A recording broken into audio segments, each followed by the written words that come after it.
On October 2025, the dreaded end-of-life date for Windows 10 arrived, and I was extremely excited. Yeah, excited. It sounds like bad news to most people. Microsoft forcing Windows 10 users to upgrade to a worse looking, worse performing, worse privacy invading, less stable operating system that at this point barely operates. But I hoped it'd be ultimately a net positive, as it was hyped as the thing that finally pushes people to just switch to Linux already, damn it. And then it didn't. It didn't really make much of a dent at all. Most people preferred looking for workarounds to keep Windows 10, and most of those that did switch, well, they just got a Mac. Shit, it seems like more people actually switched back to Windows 7 than they did to Linux. So then, why didn't Linux finally leave the Kia asylum? To say it up front, yes, I am an Apple enthusiast, but I'm also a Linux enthusiast. I love Linux. I remember trying Ubuntu for the first time when I was 9 with version 11.10, and by 12.04 I was already daily driving it. I want Linux to grow and succeed just as much as I want it for the Mac. So on one side, I'm happy that most switchers chose the Mac, but I'm also very disappointed that Windows 10's end of life was not the big exodus moment that it was hyped to be. So from that disappointment, I started pondering what it was that prevented people from making the switch, despite how widely known it is by both techies and normies at this point that Windows 11 sucks. I mean, when even Microsoft fan blogs say it, you know they're cooked. And I think I know what it might really be. The problem isn't Linux. The problem is you. Yes, you, the Linux fan who just clicked on this video to see what this low-life Apple sheep has to say about the year of the Linux desktop. I say it with love, but I'm more and more convinced that the main obstacle to Linux's growth isn't Linux itself, but the people around it.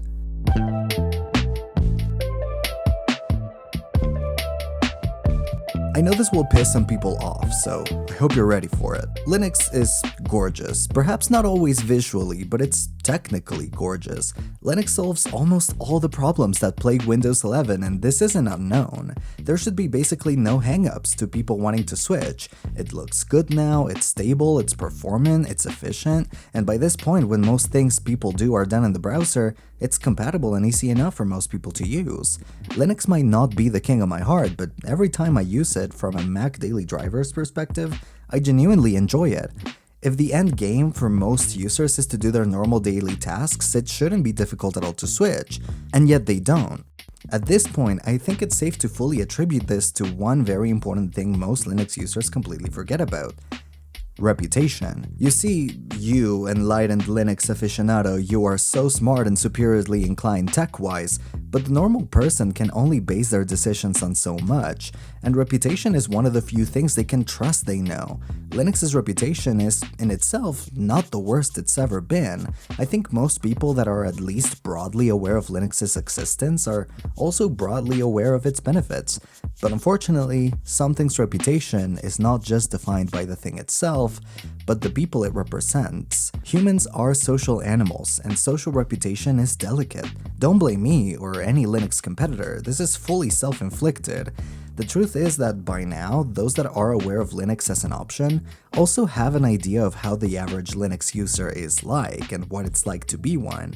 You can argue how much of it is real and how much of it is just based on memes, but you can argue that that reputation is mostly negative right now. I'm talking about the annoying insistence that people should switch to Linux no matter what, the tech snobbishness of the average Linux user, the excessive gatekeeping of help and information, the distro loyalty and superiority complex, and to a degree, the stereotypes of the people that use it. Linux users, I'm gonna give you a bit of a reality check here, and I do this from the role of the friend that will cut through your bullshit as a love language, not as an insult. I'm sorry to announce that while most Linux users are the kind of people that are deeply against the following groups, to normal people, Linux users might as well be the same type of person as AI bros or crypto evangelists. The normal person does not operate with the same technical awareness that you do, and to them, you might as well be the exact same as someone proselytizing to them about finally buying some Bitcoin. You might as well be the same as someone defending AI art and encouraging everyone to get in on it. To normal people, you are one of them, not because you stand for the same thing, but because you behave the same way. You annoyingly keep on pushing these normal people to learn about a technical skill in a culture that they have never shown interest in learning ever. And worse, you expect them to figure it out themselves. To them, learning how to use the terminal and learning how to understand the blockchain is the exact same thing. If the usual level of Linux evangelism continues, especially when the downsides of staying on Windows are particularly visible, Linux itself will develop the same negative reputation crypto did. And if that does happen, it'll be even harder to reverse course than it is to change reputation now, as reputation often outlives reality. Some people still think of iPhones as easily breakable toys like the iPhone 4 days, despite newer iPhones being exceptionally durable and, in the case of iPhone Air, withstanding more than 200 pounds of pressure from a crane. Some people still think that Android phones are bug-ridden, shit camera-having junk, despite modern Android phones being just as smooth as iPhones and having some of the best camera systems out there. Those reputations still follow those platforms and will for years to come, more than a decade after they earned them. And while I agree that this sort of thought pattern from normies is why we can have nice things, Linux just can't afford more reputational L's. Say then more normies do make the jump. No, I'm saying What now? You, illustrious Linux user, might separate yourself from the masses and actually be helpful in understanding, but most people are not like you. The average switcher isn't met with compassion or understanding. They're met with at least 5 pleas to read the damn documentation, and when they read the damn documentation, the documentation is outdated, and on their search for more up-to-date answers, they're met with multiple forum posts marked as duplicate and unexplained terminal commands wrapped in the particularly unpoignant condescension you can only get from someone who uses Arch, by the way. I know this because I have the scars to prove this. If I had $1 for each time I broke things on my early Linux days and relegated to just clean installing whatever distro I was told to try in the moment, I still miss you Crunchbang, my beloved, I'd have enough money to pay for each failed switcher's therapy. That's an issue a lot of people don't recognize. Of course noobs will need help when entering an unfamiliar territory, but they're also smarter than y'all give them credit for. They're very willing to learn, especially those that stumbled upon the Linux way on their own. But they won't if you won't teach them. Most distros don't have the corporate level help desks and tutorial makers that Apple and Microsoft do, and that in itself keeps people scared. If something goes wrong on a Mac, they know they can get help from Apple. When something goes wrong on Windows, there will be plenty of Microsoft written guides to fix it. But when something goes wrong on Linux, well, you're on your own, kid. Both in that there is rarely official guidance other than the long, verbose, overtly technical documentation, and that it feels like the individuals that could help you refuse to. Sure, if you can't handle the heat, get out of the kitchen, but you can't say that after pestering them for years about learning to cook. And that's really the core of the problem. Most Linux users, at least those who are vocal enough about it, also went through this baptism by fire, but for one of many reasons, they take pride in that difficulty. The terminal is regarded as the gold standard for interaction. The confusing variety of distributions, each with their own intricacies and idiosyncrasies, is seen as an opportunity for discovery and customization, not as the incoherent mess normies perceive it as. Independent discovery is imperative. Simple distros are seen like a stepping stone at best, proven by how they're labeled as beginner, implying that the expectation is that they should eventually be left behind like training wheels, and an attack to the Linux ethos at worst. Look at all the shit Ubuntu is thrown. Accessibility, not in the context of disability, but in the context of how easy it is to have a successful experience, is treated as a downgrade. Difficulty isn't a problem, but an identity to be adopted. And from the outside, the view ain't much better. When outsiders see Linux users shitting on each other because they chose Ubuntu, making mean stereotypes about Arch users, discouraging people from using GNOME because, and collectively face-spamming when someone like Linus Tech Tips chooses Pop! OS again, even though the majority of advice from the internet told them to do so, they certainly won't have an ounce of confidence to try it out themselves. And why should they? When even the guy known as an authority in tech media, the one even slowly becoming a household name after 2 Jimmy Fallon appearances, I can tell it wants to do it, is publicly shamed for making the wrong distro choice, what chance does Sally, 38-year-old mom from Boston who doesn't even know what RAM is, even have? What chance do the people that assume Linux software also come in exe files have?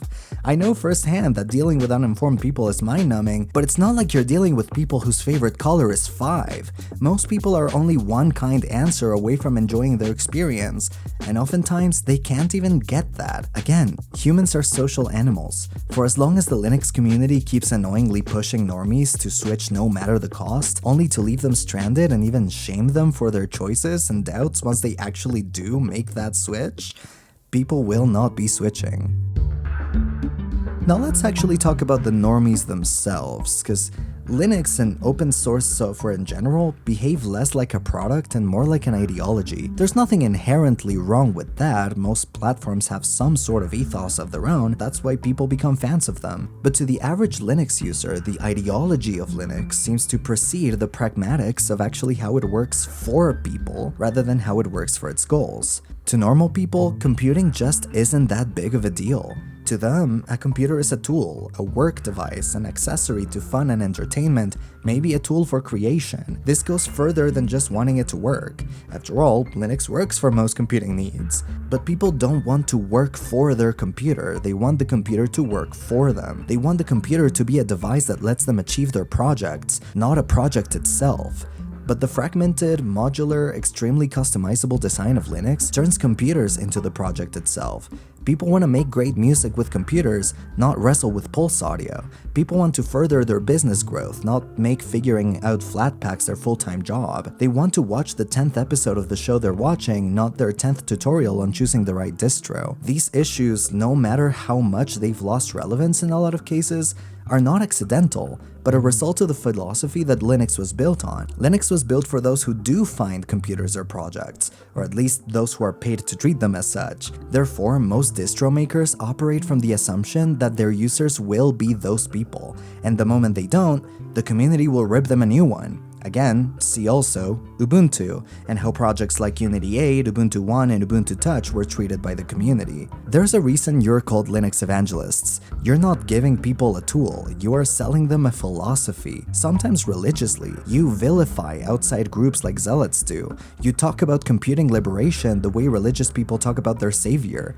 Unlike Apple enthusiasts, Android fans, or even Windows defenders, all 7 of them remaining, you don't act as ambassadors, but like missionaries. When Linux advocates approach potential converts by telling them all about how Linux is free as in freedom, not by telling them how they individually benefit, the average person doesn't feel compelled. They feel corrected. And this is proven by the fact that when all of that is removed, Linux actually thrives. Systems like Android, Chrome OS, or even Steam OS are Linux, but they don't advertise themselves as such. They don't come with the baggage of communities looking down their nose at normies.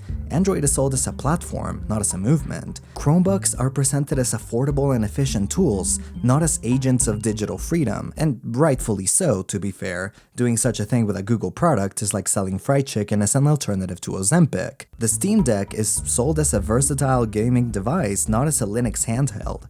Mentions of Linux within these spaces are present, but as an underlying technology rather than the selling point. Linux succeeds most when it becomes invisible infrastructure. I know the interjection copypasta is fake and Richard Stallman never actually said that, but maybe the copypasta is right and we should decenter the term Linux as just another free component of a fully functioning operating system made useful by the vital system components comprising a full OS as defined by POSIX.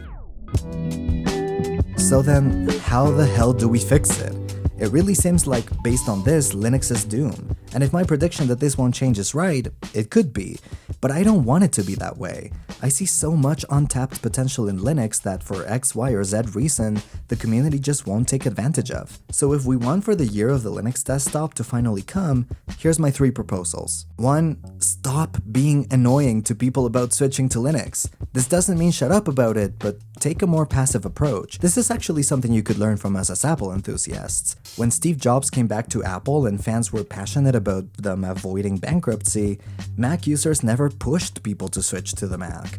Instead, they passively showcased the Mac by making an iMac a statement piece of their home decor to invite questions, or putting stickers on their cars or suitcases as a sign of enthusiasm and rooting for the brand. Some even stood around the Mac section in retail stores, waiting for someone to get closer so they could answer questions, even if they weren't employees of the store. That's a more extreme example, yes, and I wouldn't do that myself, but it shows an approach that clearly worked. A quieter, more passive, but also more inviting and approachable enthusiasm for the platform.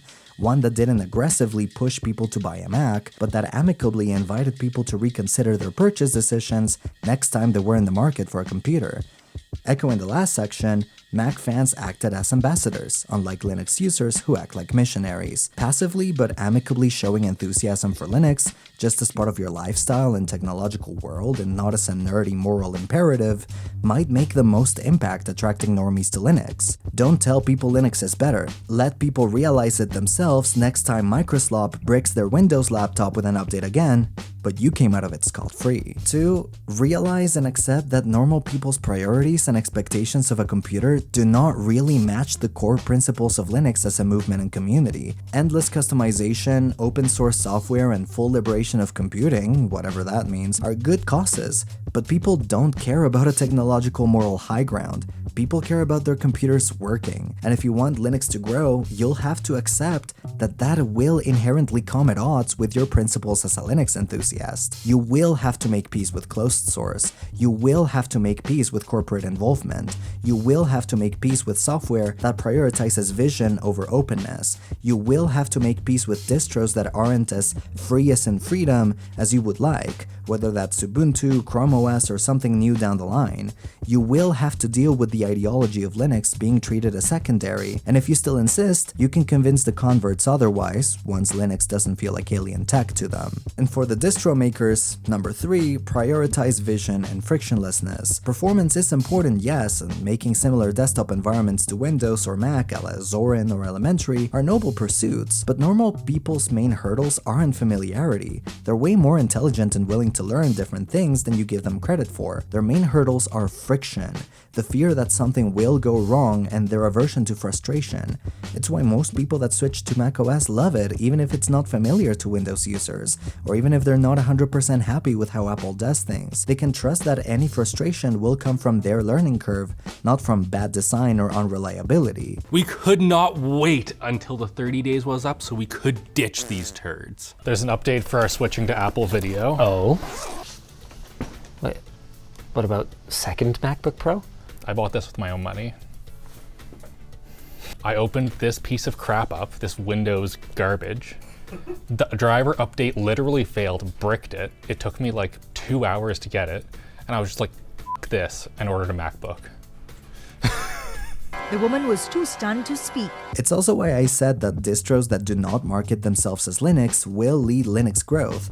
Linux has a reputation of being friction-full, but Chrome doesn't, Steam doesn't, Android mostly doesn't. I think distros like Bazite are on the right track on this. Make a distro that follows Bazite's modus operandi but without a gaming focus, and if you indulge me, don't call it Linux up front, and you'll see how quickly people will make the switch. If I were to make a distro myself, I would intentionally not even call it Linux at all. And that is kind of the point. Linux isn't really niche, but its identity is. Its community is, and the community does it to itself because they're more hung up on achieving a philosophical idea than on actually getting people to switch, as much as they claim they want the latter. Linux enthusiasts are obsessed with how to make Linux the most user-friendly possible, but they don't bother to think how to make themselves user-friendly. The moment the community stops asking people to adapt to Linux and instead puts in the work to adapt to the people themselves, there will be exponential growth. The year of the Linux desktop is the year Linux users actually look outside their bubble and meet the non-enlightened masses where they're at. And the year you stop pushing people to use Arch, by the way. Hackers, you'll be free.